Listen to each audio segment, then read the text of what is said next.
Una pandemia que cambió el mundo. Margaret W. Wong y asociados con más de 40 años de experiencia en el área migratoria sigue trabajando para ti en medio de la adversidad. Con oficinas en Cleveland, Nueva York, Memphis, Nashville, Atlanta, Columbus, Raleigh, North Carolina, Chicago y Minneapolis. Cuida de los tuyos, que de inmigración nos encargamos nosotros. 216-259-8897. 216-259-8897.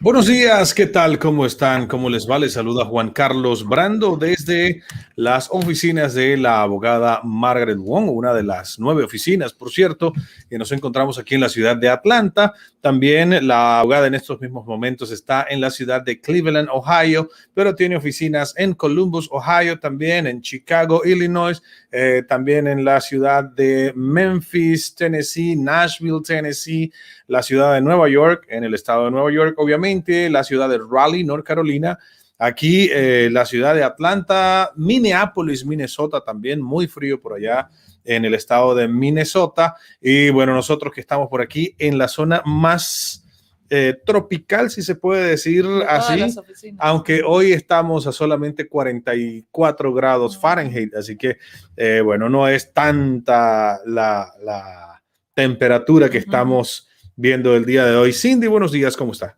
Buenos días, muy bien, muy bien. Muchísimas gracias. Hoy vamos a tener a Cindy interpretando para la abogada Margaret Wong, como siempre, ella haciendo un excelente trabajo. Y por supuesto tenemos a la abogada que tiene muchísima experiencia, más de 40 años de experiencia tiene la abogada Margaret Wong, trabajando con miles de casos de inmigración por año. Imagínense ustedes, si son 40 años, póngale que en los últimos 20 años se haya atendido más de 1,000 casos por año.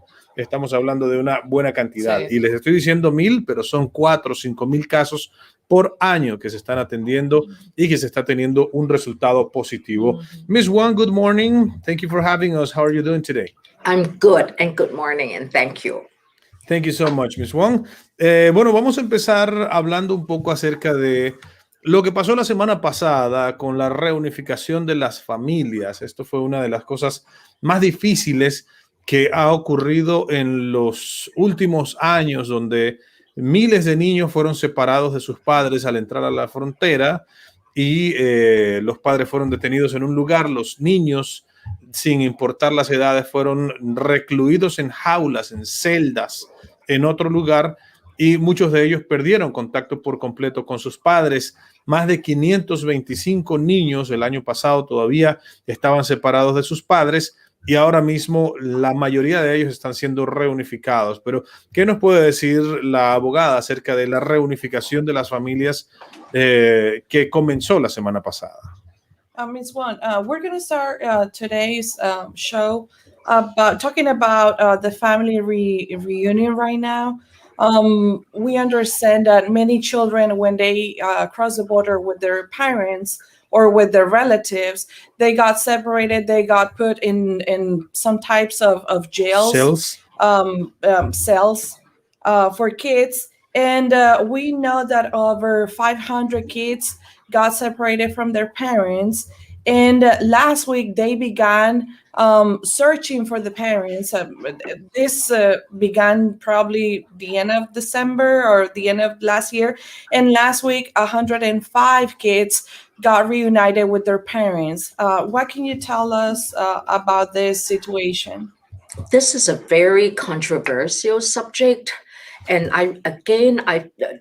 what happens in the border is such a tragedy that, but people made a decision to either send, and my parents sent me because I came in 1969 and I went to school. And if my parents didn't love me enough to send me, I won't be here. And I was only 19. My little sister was 18. We come with $180 and we made it. So we all, each generation, send their children over. But now it's very controversial because the children issue has always been a topic. I just don't want us to, when you talk about 105 or 500 numbers, I just don't, and I'm not talking about, I don't care about these children. I have 2 grandchildren now, but I really want us to focus on passing the overall Biden comprehensive reform. Lately, today and this morning, they're talking about we're deporting Haitian immigrants, and then yesterday they're talking about using electric bills to track people. But what do people expect is Homeland Security.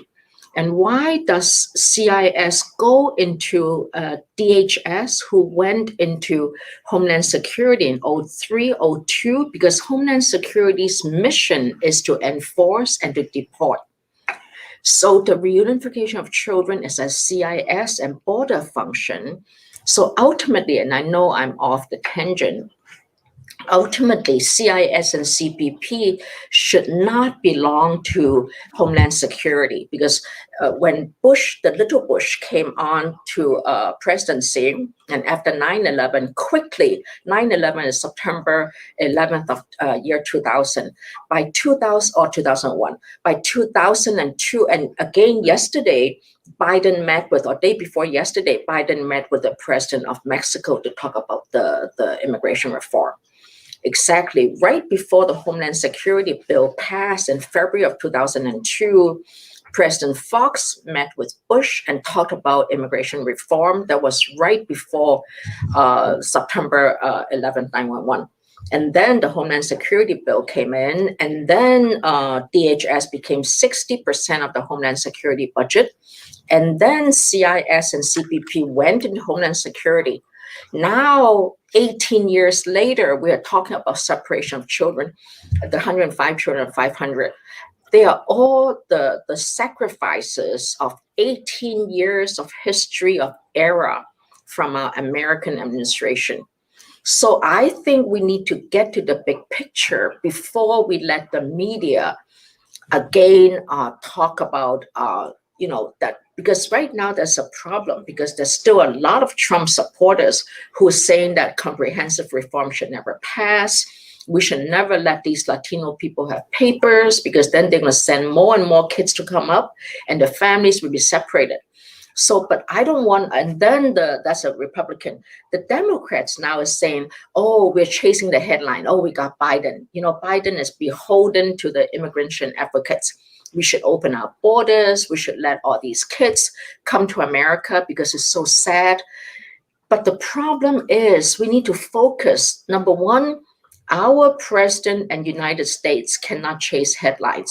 You cannot let every day we cannot deport Haitians. We have to reunite the kids, because then we're playing into the whole, when you talk about more than 11 million people that needs papers versus 500 kids. Now, if we let this story grow through medias like us, then it'll grow, and now there are 2,000 kids. The whole thing is we need to focus, number one. Number two, don't chase headlines. Number three, it's great that we are reuniting kids, but when they say reunite, we don't know if the parents are back in Mexico or Central America or in America, because they may be hiding. Or maybe the father is in Central America or Mexico, or the mother is here and the mother is being abused. We don't know that. So instead, we need to treat each kid on its own, because each individual is different if we love them and wants to help them. On the other hand, though, let's not let all this, Haitian deportation, 100-day moratorium on no deportation, January 1st, year 2021, you're here, you get 5-year work permit, 8-year path to citizen. Those are all, copywriters. My father is a publisher and writer. I'm a failed writer because I only wrote 1 book, and I'm on my 3rd book. I just couldn't finish it. So, but let's not let our own failure stop us from progressing. All right. Which means that for now, we need to focus on getting the immigration reform, and don't let the media, be it right or left, or the Republicans or Trump or Biden, just distract us. We need to focus, get the bill passed. And the children is like a damage of 18 years of American history. CIS and CBP does not belong to Homeland Security. If they want the money, which comes with 60%, because CIS makes a lot of money for Homeland Security, But so talk about the money. Don't put us with now they say we separate the kids. You know what I'm saying? So it's all, you have to look at the root cause of something. Why is my English bad at one time? That's because I came from a Chinese-speaking country. So how do I make my English better? To go to school, to study, to keep reading the newspaper, go to a library. That's how you, same thing. Why are kids being separated? Because Homeland Security should not have CIS and CBP in Homeland Security. The mission of Homeland Security is enforced, is to separate. It's because of terrorism. And they have a job to do, and they're right to do it. FBI now belongs to Homeland Security. In olden days, it's DOJ. You know what I'm saying? So we need to look at the bigger picture. But of course, we can talk about each kid as its own, but don't lump the kids. I think it's cheap. You know, it's really sad of us. America is not that low to use all these, you know, media outlets to talk about one issue on itself. But in the meantime, aggravate the whole big picture of the progress of America. Where does America want to go in 5 years and 10 years?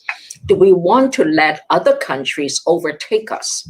Already the president of France is going to jail. You know, the Israeli past person is already. So, and our President Trump, our past president, also had to release a tax. Let's not let history stop us from moving forward. Moving forward means that we need to take care of our homeland people, the 11 million people. Sorry, I talked too much. Thank you so much, Ms. Wong. Bueno, adelante, sí. La abogada nos comenta que todas las situaciones que vemos en la frontera, pues es un tema muy controversial, Juan. Muchas personas tienen diferentes puntos de vista. Unos están a favor, otros están en contra. Pero para la abogada sí es una tragedia ver cómo todas estas familias vienen huyendo, vienen luchando por querer tener un mejor futuro y se encuentran con diferentes obstáculos al cruzar la frontera. De hecho, ella recuerda que cuando sus padres la enviaron a ella y a su hermana en los años 60 hacia los Estados Unidos, ella tenía 19 años, su hermana tenía 18 años y llegaron con un poquito más de $100, pero menos de $200. Entonces, eran situaciones pues muy, muy complicadas, muy difíciles, porque uno siempre está tratando que sus hijos sean los que salgan adelante. Entonces a ella le importa mucho los niños y de hecho ella se alegra que esos niños se estén reuniendo con sus padres.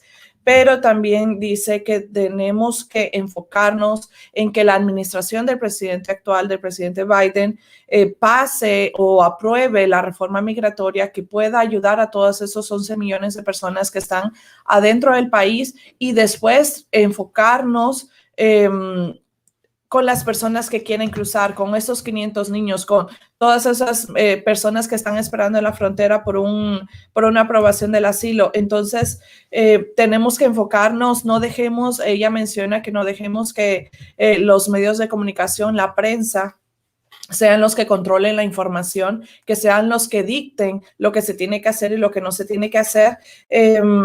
Entonces ella menciona que hay que enfocarse en dos cosas. Una, repito, no dejar que la prensa controle la información, que ellos tomen las decisiones por nosotros.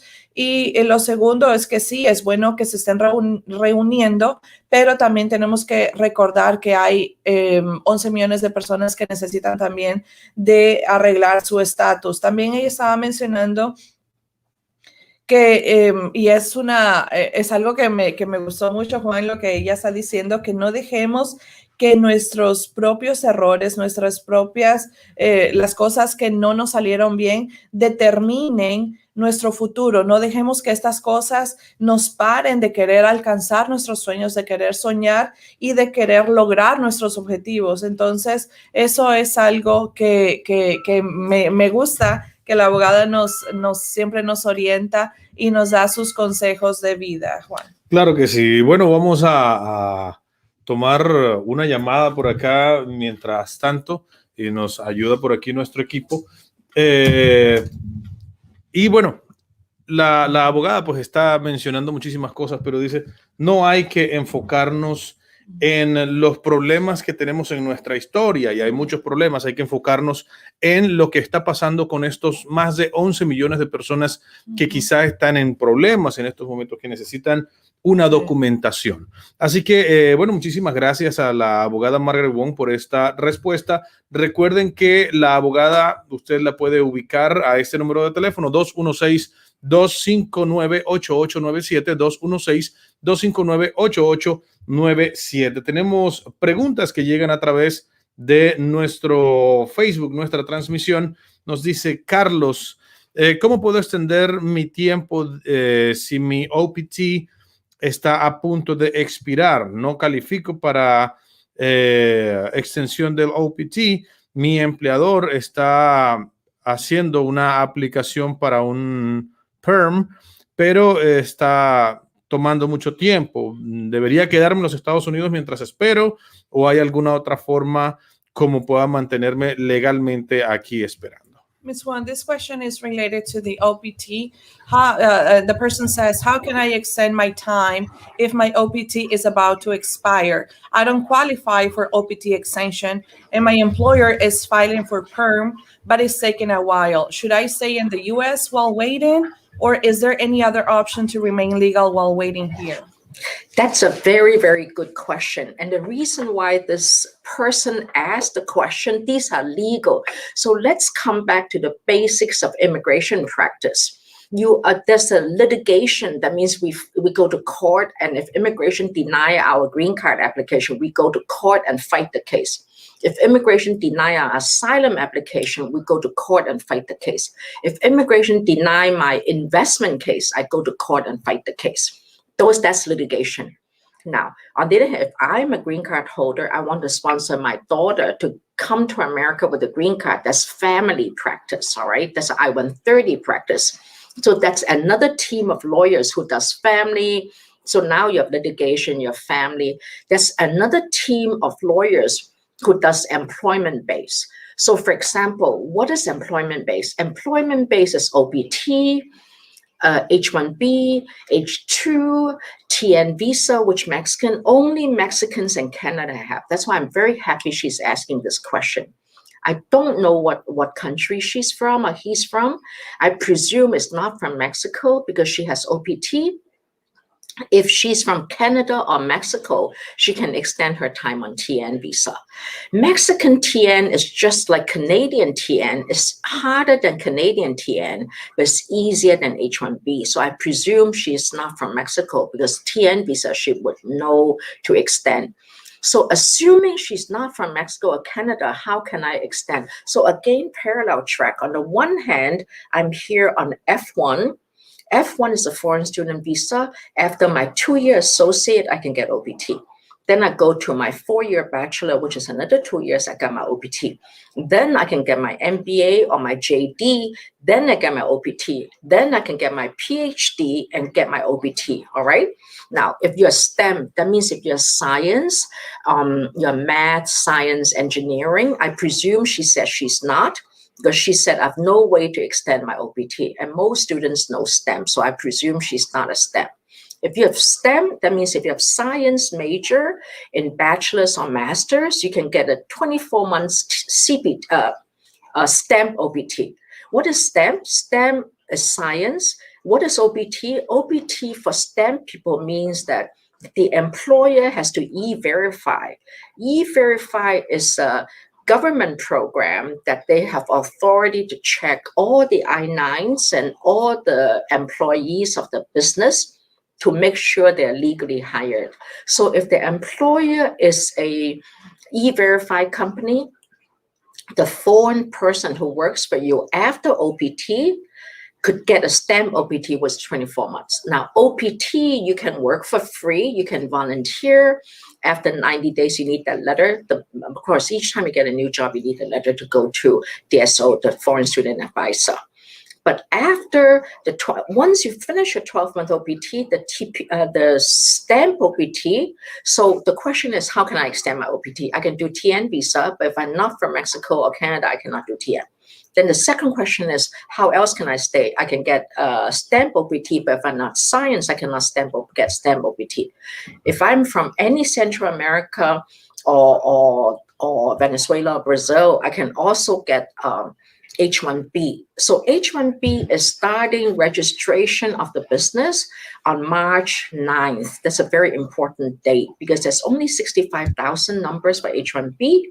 And then if you have a master's, you have 20,000. When she says she doesn't think she qualifies for extension of OPT, it could be her employer doesn't want to get an H-1B. H-1B could be expensive. So, but on the other hand, the employer is nice enough to do a PERM. PERM is parallel track non-immigrant visa, F1, OPT, H1, they're all non-immigrant. PERM is immigrant visa, depending on what country she's from. I presume she's not from China or India because there's so many Chinese. He's from Mexico, Ms. Wong. He's from Mexico. Oh, get a TN visa. Yeah. So get a TN visa on here, get a PERM. Now, the rumor is that because PERM is filed, you cannot get a TN, which is not true. So get the PERM. I would either get TN visa because your employer is so nice to do the PERM, and you can do a change of status for TN visa from OPT to TN. If not, you can go to CPT, which means that some like Cornell have it, Kentucky have it, some universities have CPT. This is a very good case. Don't go back and wait because your employer may drop sponsoring you. Stay here on TN visa or on CPT, or go back to school to get F1, but then you cannot get a work permit on F1 until after when it gets married. So TN visa, H1B, TN on the parallel track. Hurry up and get your PERM because even if you can apply for green card, you're only allowed 180 days out of status here. But try not to get out of status. Out of status, you become undocumented or illegal for 180 days. All right. This is a very good case. Don't go back. Fight for TN visa, CPT or H1B on this side. On this side, hurry up and do the PERM. I don't know what your salary is. Do a higher salary. But last year, is level 2 salary. Level 1 salary is not a problem, but the year before, we all used level 2 salary. So actually, we are doing a seminar tonight, speaking English because we have different nationalities at 7 o'clock and talk about H1B. But because you're Mexican, you're lucky you can get TN visa. Don't give up your TN and don't listen to the story about once your PERM is filed, it's permanent intent, and then you could not do a TN, which is, I think there's ways to get around that. Thank you so much. Congratulations. Yeah. Thank you so much. Ahora, Cindy, adelante con la traducción. Bueno, a la abogada le gusta mucho el área de inmigración porque hay tantas áreas, hay tantas prácticas dentro de esta área. Ella menciona que si un caso de asilo es negado, pues lo normal es que uno vaya a la corte y lo pelee. Si un caso de una residencia permanente es negada, uno va a la corte y pelea. Hay diferentes áreas, diferentes abogados dentro de la misma sombrilla que hay en el área de inmigración. Entonces, en este caso, la pregunta es relacionada con la OPT, que la OPT es la práctica profesional que una persona puede obtener al graduarse, ya sea de su licenciatura. Si usted se gradúa de su licenciatura, usted puede aplicar para un OPT y trabajar en los Estados Unidos. Si usted se gradúa de su maestría, puede calificar para una segunda OPT. Y si usted se gradúa de un PhD, un doctorado, también usted puede aplicar para un OPT. Entonces, cada nivel le permite a usted aplicar para esa práctica profesional y trabajar legalmente en los Estados Unidos. En ese caso, estamos pensando que la persona, bueno, la abogada nos estaba dando diferentes referencias o diferentes ejemplos dependiendo de dónde era la persona, pero como sabemos que esa persona es de México, entonces que él podría calificar para una visa, una TN, que es algo de un intercambio que tienen los Estados Unidos con Canadá y con México. Entonces podría aplicar para eso. Se puede cambiar o aplicar para el cambio de estatus de una OPT a una TN, quedarse en los Estados Unidos, quedarse acá, no se regresa a su país, o vuelva a la escuela si está dentro de sus posibilidades. Si usted puede regresar a la universidad y sacar otro nivel, lo puede hacer para extender su F1. La F1, recordemos que es la visa de estudiante y por la cual usted no puede trabajar mientras usted tenga ese estatus de la F1, no puede trabajar en el país, sino que tendría que aplicar para la OPT o calificar para otro tipo de permiso de trabajo.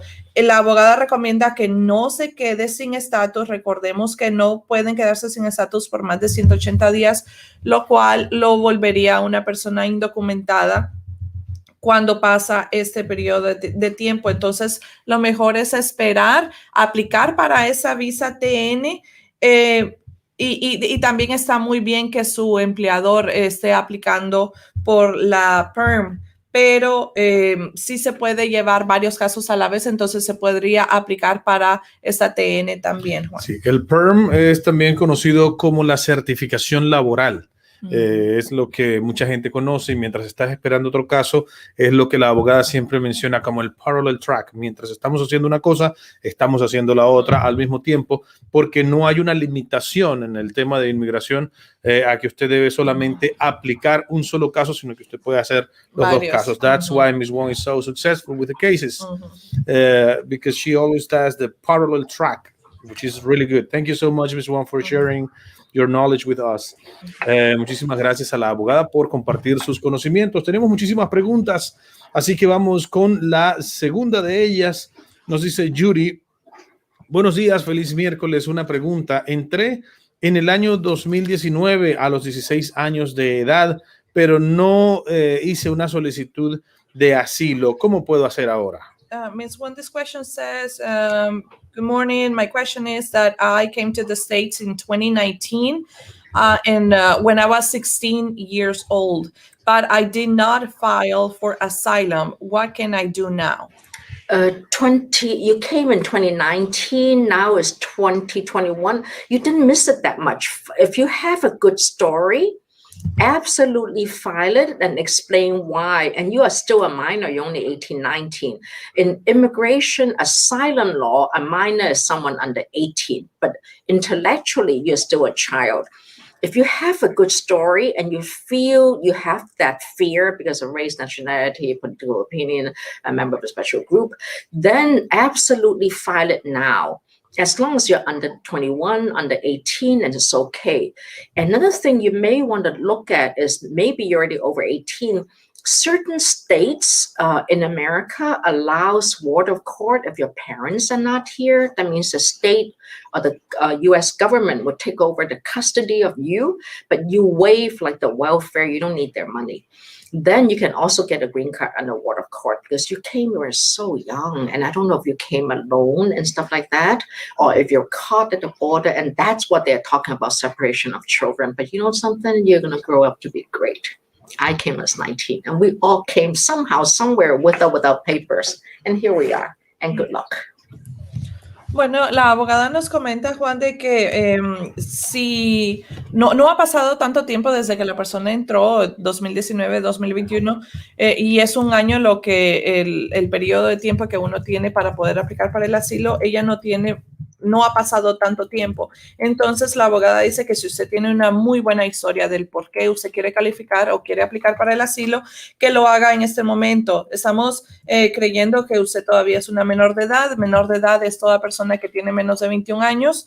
Entonces, que usted puede aplicar en este momento.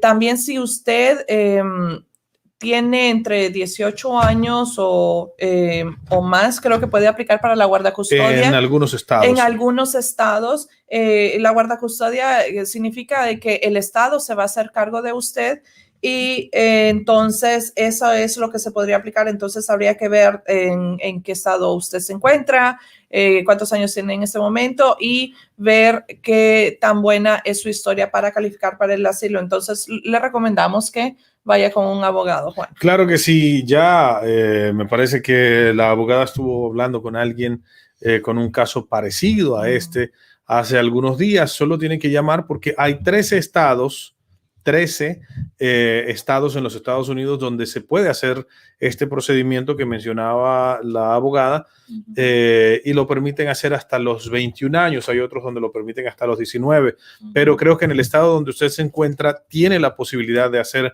esta guarda por medio de la corte. Así que llame ahora mismo al 216-259-8897, 216-259-8897. La abogada tiene oficinas en la ciudad de Nueva York y también le pueden atender su caso, y tiene que actuar cuanto antes. Tiene que hacerlo cuanto antes, porque si no se va a perder esa oportunidad, ya que usted tiene ya los 18 años.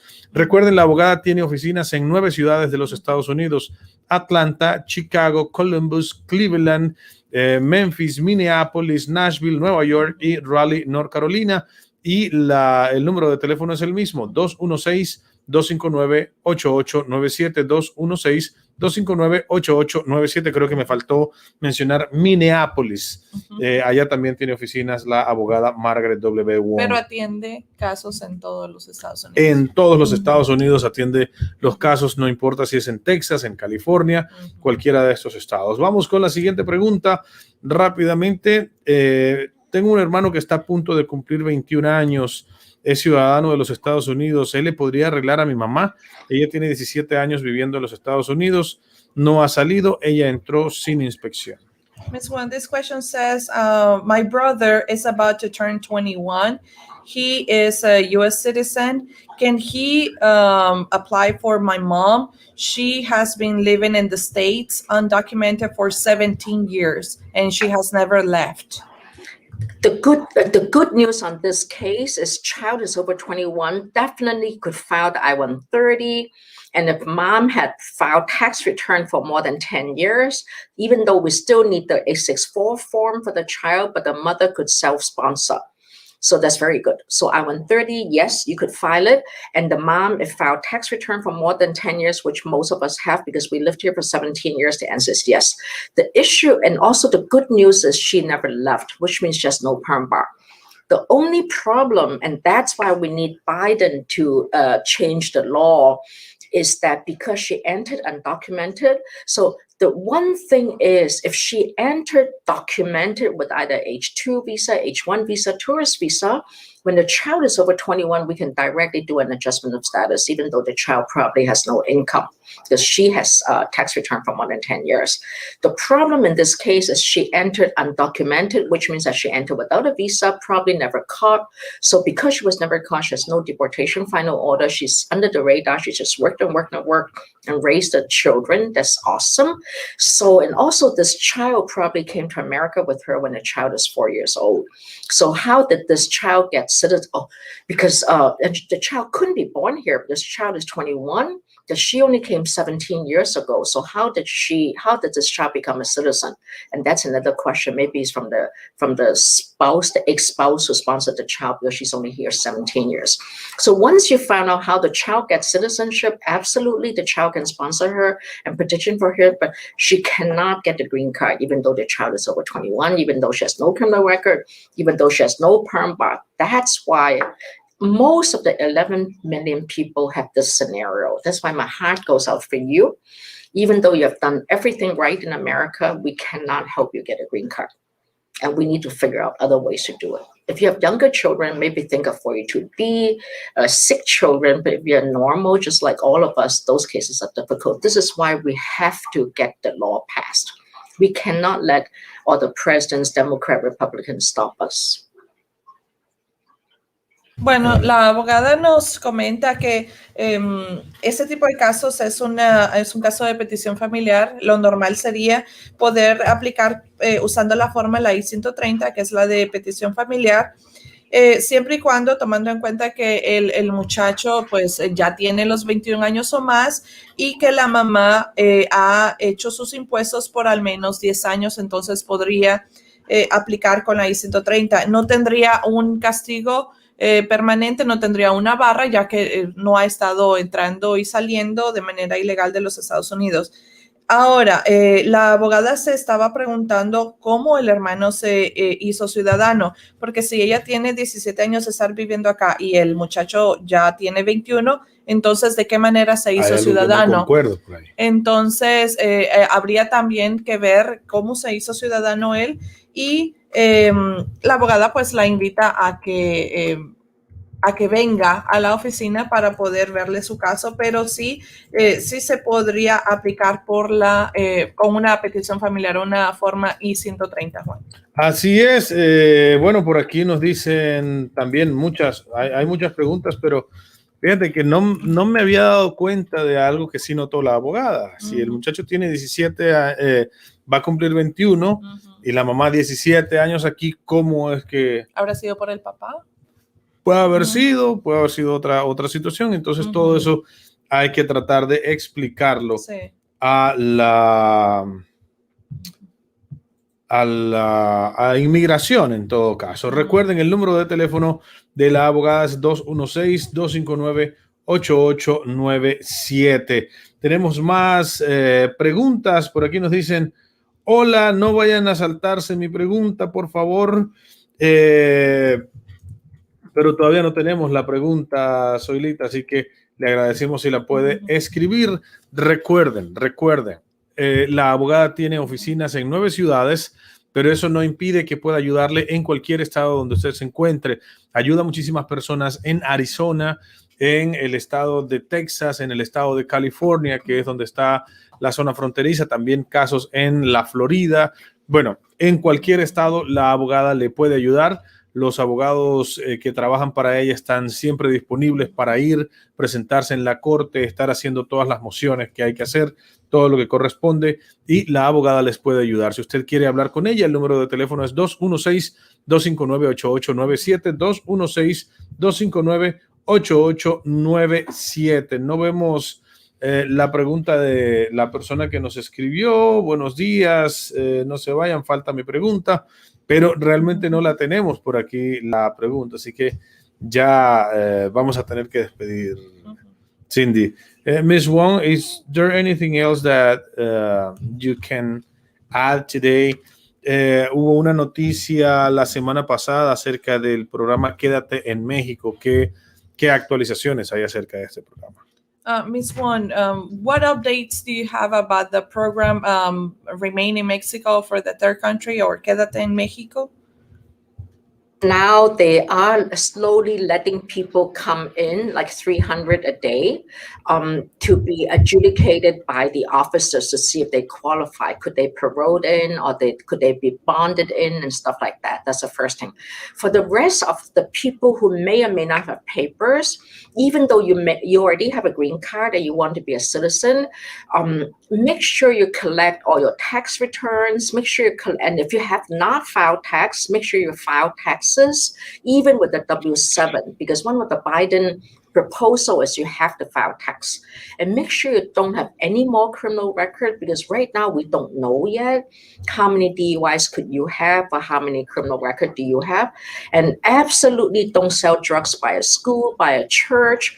No sexual problem, because anytime it's a minor, a boy or girl, doesn't matter. Minor in a sex discrimination case or sex charge case is under 21, all right? It's not under 18. So if they look young, it doesn't matter. Don't do it, all right? And no solicitation of prostitutes, because in the olden days, it's no big deal. They just give you a ticket, in a park or something. Nowadays, it's a problem because of the Me Too movement. Make sure you file tax return and go to H&R Block or people you know. In each of our communities, we have people we trust to file the tax return, and absolutely do not include relatives or cousins you're supporting. You know how people like you and I, we support a lot of people in Mexico, in China, and in the olden days, you could do it. You add my nieces, my nephews in the tax return since about 3, 4, 5 years ago. That's outlawed. That's illegal. Even if it's illegal, don't do it, because the judges ask a lot of questions now. They also go to the seminars, like I am talking to you now. They also have their CPAs teaching the judges to look at tax returns. Also get the transcript. Years ago, they're happy with taxpayers' copy. Now they want the transcript because they don't trust the taxpayers' copy anymore. These are little, if you have a criminal record, get the certified judgment entry and the transcript. Get it ready, because if new law does pass, these are things. So make sure you file tax return. I have clients who filed up to 2011, 2012, or up to 2008. And then the big recession came in, they stopped filing and they stopped. Refile all those. Under the law, you can refile only for 3 years, but file more and more. It's not so much tax, how much tax you pay, is how much you file. Talk to a good accountant. So instead of underreporting your taxes, talk to a good accountant, tax lawyer to see how you can deduct. Because a lot of us, we don't like to pay tax, right? So we always say, oh, instead of making 20,000, we'll say we made only 15,000, which is in America is under poverty. So don't do that. But talk to someone who can teach you how to deduct taxes instead of underreporting. These are little things to get yourself ready. If new law comes in, we are all ready to go. And congratulations, I think it'll pass. It's just in what format it should pass. And we need to keep telling people, don't distract. Don't let the sudden beat of the caravans, the people coming. Who knows? They may have some of these people pay them just to come, just to get the New York Times or someone to write it up. And then now the whole 11 million people cannot benefit. That's not nice. Mm-hmm. Adelante, Cindy. Bueno, respecto al programa Quédate en México, sí, las personas están entrando, es un proceso bastante lento, están procesando más o menos 300 casos por día, o sea, 300 personas están pudiendo cruzar la frontera usando este programa Quédate en México, pero siempre y cuando los agentes que están en la frontera están viendo cada caso de manera individual y están observando si la persona califica para poder entrar a los Estados Unidos. También, Juan, la abogada ella siempre nos está aconsejando, nos dio su consejo para poder despedirse del programa, en el que ese consejo no solamente aplica para todas las personas que tienen residencia permanente en ese momento y que quieren aplicar para su ciudadanía, sino que aplica para todas aquellas personas que pudieran beneficiarse si la reforma migratoria es aprobada, que tratemos de pagar nuestros impuestos, siempre tengamos nuestros impuestos a la orden. La abogada entiende que muchos de nosotros mantenemos a nuestros familiares en nuestros países, pero ellos no están viviendo en ese país, por lo tanto no los podemos agregar como dependientes en nuestros impuestos. Entonces tratemos de hacer los impuestos de forma clara. Hablemos con un buen contador para que nos ayude a hacer nuestros impuestos, para que ni paguemos muy poquitos impuestos, ni paguemos mucho dinero por los impuestos. Entonces, siempre es recomendable ir con una persona que es experta en esta área. También no mantener o no tratar de no tener antecedentes penales. Recordemos que usted contrate a alguien alguien que se prostituye, la venta de las drogas cerca de las escuelas o cerca de las iglesias, el manejar tomado o manejar bajo la influencia de drogas, son diferentes cosas que pueden afectar de manera negativa nuestro ajuste de estatus. Entonces la abogada tiene mucha fe y está muy confiada que la reforma va a pasar, que esta ley va a suceder, se va a aprobar, pero que también tenemos que cuidar nuestras espaldas. En ese momento empecemos a recoger todos nuestros documentos, tengámoslos todos listos para que al momento estemos más que preparados, Juan. Así es. Bueno, muchísimas gracias a usted, Cindy, por la traducción. Thank you so much, Ms. Wong, for sharing every single answer with us, and see you tomorrow. See you tomorrow. And thank you. Thank you so much. Y gracias a toda nuestra gente que ha estado conectada en la mañana de hoy. Recuerden, el número de teléfono de la abogada es el 216-259-8897, 216-259-8897. La abogada les puede ayudar en sus casos de inmigración. con sus más de 43 años de experiencia, por haber empezado a trabajar en esta materia desde el año 1977 y ser una de las firmas de abogados más importantes, al menos del este de los Estados Unidos, reconocida por diferentes instituciones como AVO, Super Lawyers o Super Abogados, también por Best Law Firms, Best Lawyers. Bueno, una cantidad de premios que ha recibido la abogada a lo largo de los años y ella está disponible para darles una respuesta a todos ustedes. 216-259-8897, 216-259-8897, abogada Margaret Wong. Una pandemia que cambió el mundo. Margaret W. Wong y asociados con más de 40 años de experiencia en el área migratoria sigue trabajando para ti en medio de la adversidad. Con oficinas en Cleveland, Nueva York, Memphis, Nashville, Atlanta, Columbus, Raleigh, North Carolina, Chicago y Minneapolis. Cuida de los tuyos, que de inmigración nos encargamos nosotros. 216-259-8897. 216-259-8897.